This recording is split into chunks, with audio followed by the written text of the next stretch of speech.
Salut les amis.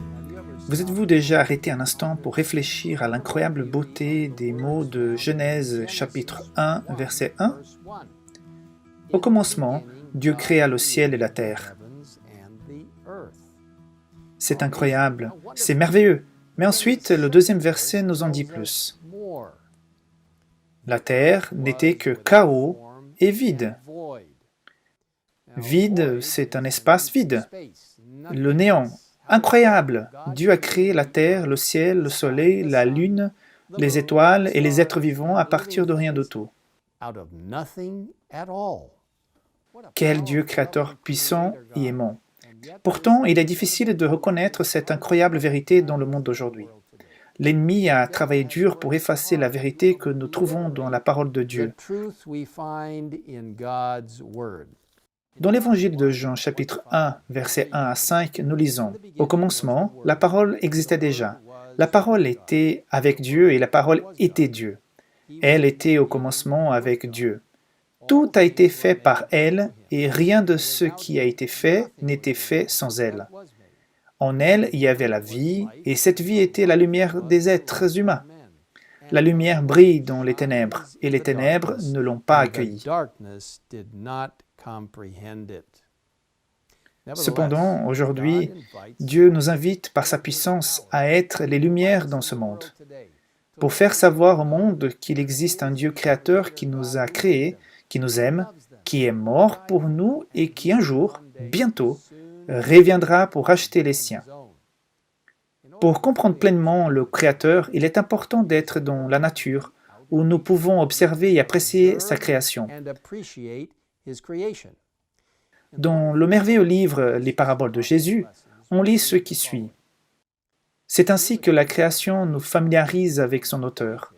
La nature est le précieux manuel que nous devons utiliser avec les Écritures pour faire connaître le Seigneur et ramener à la bergerie les brebis égarées.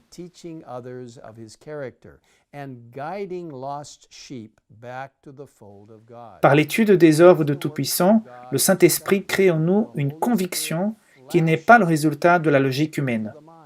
La simplicité et la pureté des leçons tirées de la nature leur donnent une valeur incalculable. Tout homme a besoin des enseignements qui découlent de cette source. Les beautés de la nature éloignent l'âme du péché et des vanités du monde pour l'attirer vers la paix, vers la pureté et vers Dieu. Ainsi, leurs facultés mentales se fortifieront, leurs caractères se développeront et leur vie s'ennoblira. Mes amis, ce samedi à venir a été désigné le sabbat de la création, un bon moment pour réfléchir à la beauté de la création de notre Créateur. Cette journée mondiale de célébration de la création est organisée par le Geoscience Research Institute, une institution de l'Église adventiste du 7e jour est spécialisée dans la recherche originale et l'étude de la littérature scientifique et biblique. Sur le site creationsabbath.net, vous trouverez de nombreuses et merveilleuses ressources pour vous aider à célébrer cet événement. En conclusion, j'aimerais partager avec vous une courte mais belle vidéo de ce site intitulée « Le chant d'amour éternel de Dieu ». Célébrons ce jour spécial, le sabbat de la création. Que le Seigneur vous bénisse aujourd'hui et dans les jours à venir, en vous rappelant qu'il est notre Créateur, notre Rédempteur et notre ami.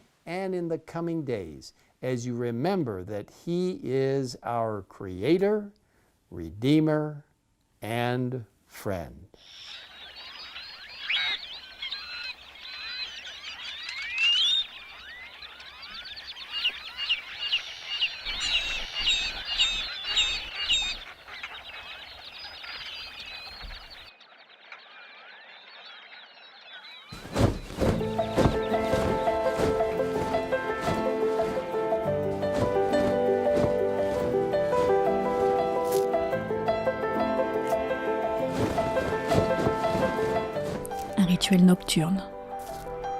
À la fin de chaque journée, alors que le soleil couchant étend ses ombres ombrées à travers un ciel de quartz rose, ils se rassemblent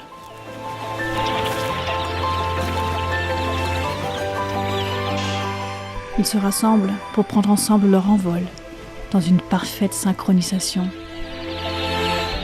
C'est un phénomène sans explication. Une danse mystérieuse, de louanges en communion. Un tourbillon plongeant dans un nuage glorieux et vivant. L'inclination naturelle de la créature, exaltant son créateur par des mouvements et des chants.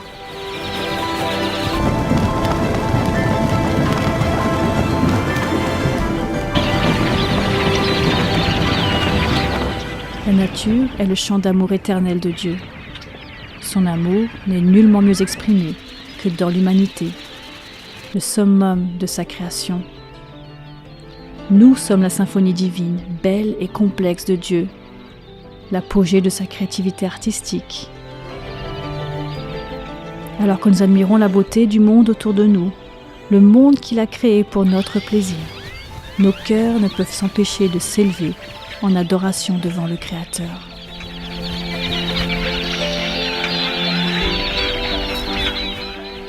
Encore et encore, il nous dit, à travers les œuvres qu'il a créées, qu'il nous aime, qu'il désire communier avec nous, qu'il ne nous laissera pas, qu'il ne nous abandonnera jamais.